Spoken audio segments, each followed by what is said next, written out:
What if the most haunting, the most heartbreaking mystery in American history wasn't about a bank robber, or a lost ship, or a famous person who vanished? What if it was about a little boy found in a cardboard box? A boy who had a face, a child who was seen by millions, but for 65 long, agonizing years had no name. This is a story that begins in the cold, damp woods of Philadelphia, a story of a crime so brutal, so personal, yet so public, that it captured the soul of a nation and haunted a city for generations. It is the story of a child the world knew only as the boy in the box, and the truth of who he was and the final identification that came just recently is perhaps even more shocking than the decades of mystery. Hello and welcome to TSF History. We are the channel that dives deep into the stories that time forgot and the ones it simply cannot let go of. These are the cases, the people, and the events that shape our world, even when they are hidden in the shadows. If you believe that every life deserves to be remembered and every story deserves to be told, then do us a solid and hit that subscribe button and make sure you ring the bell for notifications. You won't want to miss a single investigation. Now, let us go back to a time of booming optimism and a discovery that shattered it all. The year is 1957, February. America is living in the bright, optimistic glow of the post-war era. Eisenhower is in the White House, I Love Lucy is on the television, and the economy is soaring. But on February 25th, in a quiet, wooded area of the Fox Chase neighborhood in Philadelphia, this bright picture is about to be stained by an unspeakable darkness. A young college student, a man named Federico Bononis, is driving down the secluded Susquehanna Road. He's checking on his muskrat traps, a common pastime in this semi-rural area. As he drives, something catches his eye. Off the side of the road, in a ditch filled with tangled briars and refuse, is a large cardboard box. He stops. Curious, he gets out and walks over. What he sees inside makes his blood run cold. It's the naked, battered body of a small child. He is so horrified, so stunned, that he does something many of us might find strange. He does nothing. He is afraid of getting involved, afraid the police will confiscate his traps. He gets back in his car and drives away, the horrifying image seared into his mind. For an entire day, the secret of the boy in the box stays with Federico, but the next day, February 26th, he can't bear it. He is driving on the same road when he hears a radio report about a missing girl from New Jersey. The guilt is too much. He pulls over and flags down a passing motorist, a man named John Moyer. He tells him what he saw. This time, Moyer goes to the police. Officers from the Philadelphia Police Department are dispatched to the scene, and what they find will ignite one of the longest, most baffling mysteries in American criminal history. The scene itself is a collection of heartbreaking clues. The box is a simple J.C. Penney cardboard carton. The label on its side clearly indicates that it was for a bassinet, a small bed for a newborn baby. The cruel irony is staggering. A box designed to welcome a new life into the world was used to discard a young life that had been violently taken.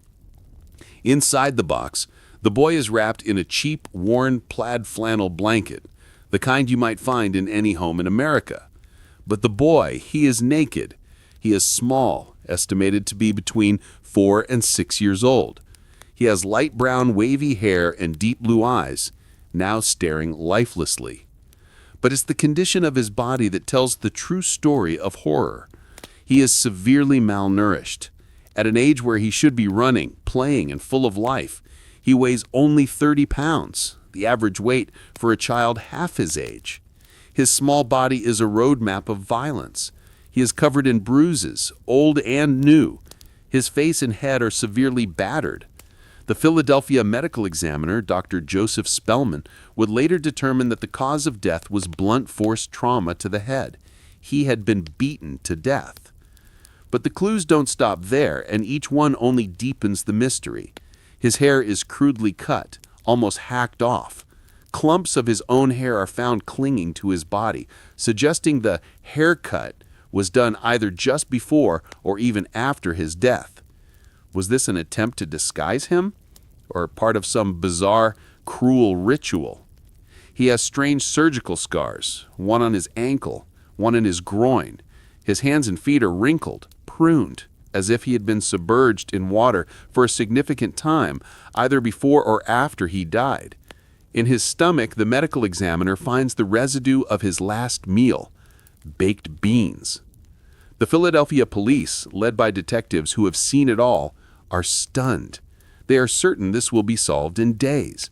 A child this abused, this specific in appearance, someone must be looking for him. They run his description, his fingerprints. Nothing. They check every missing person report, not just in Philadelphia, but in the entire country. No child matching his description has been reported missing. It's as if he fell from the sky, as if he never existed at all. This is when the investigation becomes a crusade. The police take the heartbreaking step of photographing the boy. They dress him in donated children's clothes, sit him up in a chair, and take a post-mortem photograph. The image is haunting. He looks like a tired, sad little boy asleep in a chair. The flyer, bearing this image and the one of him as he was found, is printed 400,000 times. The title reads, "Have you seen this child?" These flyers are posted in every police station, every post office, every corner store. They are sent to neighboring states. They're even stuffed into the gas bills of every single household in Philadelphia. 400,000 flyers seen by millions of people. And the response? Silence. Not one credible lead. Not one person comes forward to say, "That's my son. That's my neighbor. That's the boy down the street." The case becomes a citywide obsession. Detectives are baffled. How can a child be murdered, discarded, and no one notices he's gone? The investigation turns to the few clues they have. The blanket, the bassinet box. They trace the box. It was sold at a J.C. Penney in Upper Darby, Pennsylvania, just a few miles away. But thousands of these bassinets were sold. It's a dead end. They find a man's blue corduroy cap, a child's scarf, and a man's handkerchief nearby. They investigate them, but they too lead nowhere. Years begin to pass. 1957 turns into 1958, 1958 into 1959. The case grows cold, but it never leaves the public consciousness. He is the boy in the box. He is America's unknown child. And then a man emerges who will make this case his life's work. His name is Remington Bristow. Bristow is not a detective. He's a clerk in the medical examiner's office. He was there the day the boy's body came in, and he never forgot him. Bristow becomes obsessed, dedicating his own time, his own money, and his own life to finding the boy's name. For more than 30 years, until his death in 1993, Bristow chases down every lead, no matter how small or how wild. It's Bristow who develops one of the case's most enduring theories. In 1960, he finds a foster home located just 1.5 miles from the dump site. He investigates the family. The foster father is described as harsh, the mother as strange. Bristow finds out they did own blankets similar to the one wrapped around the boy. Even more chilling, he finds a bassinet in the house, identical to the one sold at J.C. Penney. He develops a theory. The boy was the illegitimate child of the foster father's stepdaughter. The child was kept in secret, abused, and one day, the abuse went too far. The family, fearing exposure, disposed of his body. It seems plausible, it fits, but it is all circumstantial. There is no concrete proof. The family denies everything. The lead, as promising as it seems, goes cold. Decades pass. The 1960s, the 1970s, the 1980s, the 1990s. The detectives who first worked the case grow old, retire, and pass away. But the boy remains, frozen in time, in that haunting flyer. Then, in 1998, a new, shocking lead emerges. A woman in Ohio, who police identify only as M, comes forward with a story so detailed and so horrific it seems it must be true. She claims that in 1954, her abusive, violent mother bought a little boy named Jonathan from his biological parents. M claims her mother subjected Jonathan to horrific physical and sexual abuse for 2.5 years. One night, M says, the boy vomited up his dinner, which had been baked beans. Her mother, in a fit of rage, grabbed the boy and slammed his head against the wall, killing him. M says her mother then crudely cut the boy's long hair to disguise him, and they drove together to the Fox Chase area to dump his body in a box. The story is a bombshell. It matches everything: the head trauma, the cut hair, the baked beans. Police are electrified. They find M to be credible. But as they dig deeper, the story begins to fray. Neighbors and family members of M tell investigators that she has a long, documented history of severe mental health issues and is known for telling fantastical, untrue stories. They can find no corroborating evidence, no proof that Jonathan ever existed or that her mother ever did what she claimed. Another dead end. The most promising lead in 40 years vanishes. That same year, 1998, investigators decide to use a new tool: DNA. The boy in the box is exhumed from his grave in a potter's field, where he was buried under a simple stone that read, "Heavenly Father, bless this unknown boy." They extract tissue and teeth, successfully pulling a mitochondrial DNA sample. He is reburied in a proper cemetery, Ivy Hill. His funeral is attended by the city, by the detectives who never gave up, by the citizens who never forgot. His new, larger headstone is engraved with the title he held for 4 decades, America's Unknown Child. The DNA is a beacon of hope. It's run through CODIS, the national database. No match. For another 20 years, the case goes silent again.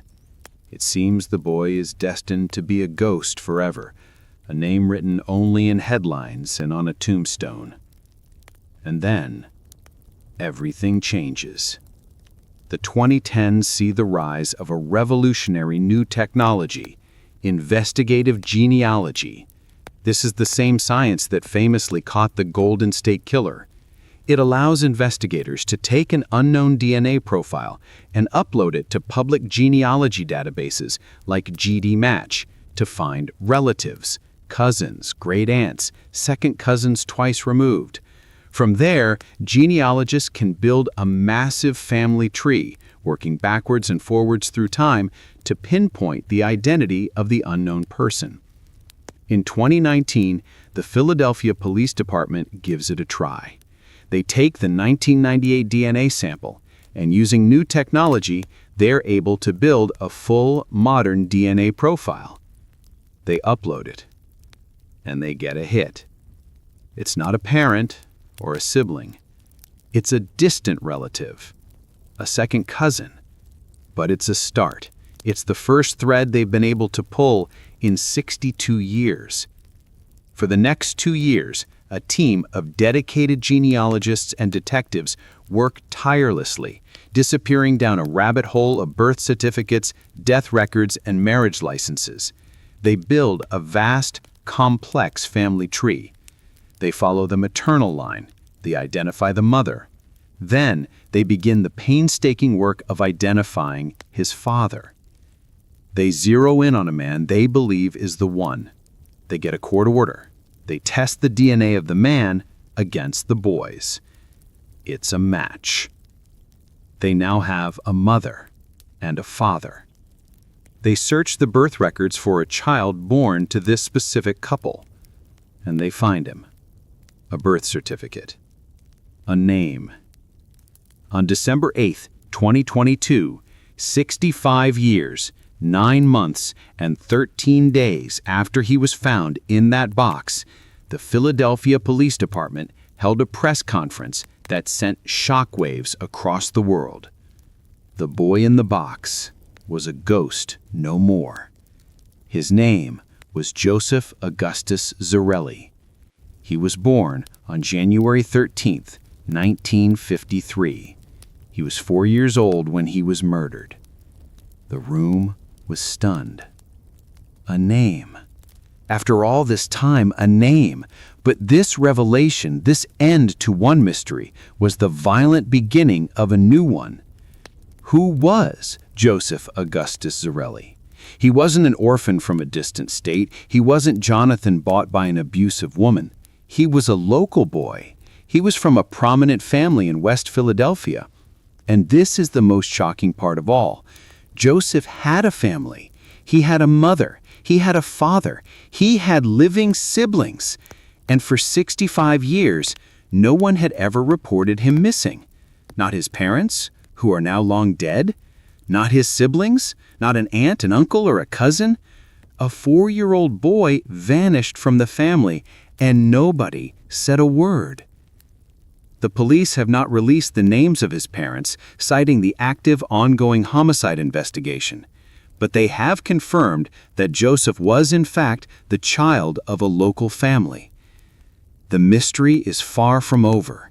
In fact, it's more intense than ever. The question is no longer who is he. The question is, who did this to him? With his identity known, all the old theories are being re-examined. The foster home theory? The M theory? Were they just wild guesses? Or was there a kernel of truth? Did his parents give him away? Was he living with another family? Was his death an accident that was covered up by a family terrified of a scandal? Or was it something far more sinister, a secret kept by an entire family for multiple generations? The police have an identity, they have a family tree, but they still don't have a killer. The case is an active homicide investigation. But now, for the first time, they are not just looking for the killer of a nameless phantom. They are seeking justice for Joseph. His story is a powerful, haunting testament to the tireless work of generations of investigators, from Remington Bristow, who died without knowing the truth, to the modern-day detectives and genealogists who finally gave him back his name. It's a story that reminds us that no case is ever truly cold, that no victim is ever truly forgotten. His tombstone at Ivy Hill Cemetery, which for so long bore the sad title America's Unknown Child, has finally been updated. It now bears the name he was born with, a name that was stolen from him, but has at last been returned. Joseph Augustus Zarelli. What do you think really happened to Joseph? Now that we know he had a family that never reported him missing, does this change your perspective on the case? Let us know your theories in the comments section below. The story of Joseph Zarelli is one of the most compelling in American history, and it is still not over. If you found this investigation informative, and if you believe that his story needed to be told, please hit that like button, share this video with someone who needs to hear it, and be sure to subscribe to TSF History for more deep dives into the past. Thank you for watching.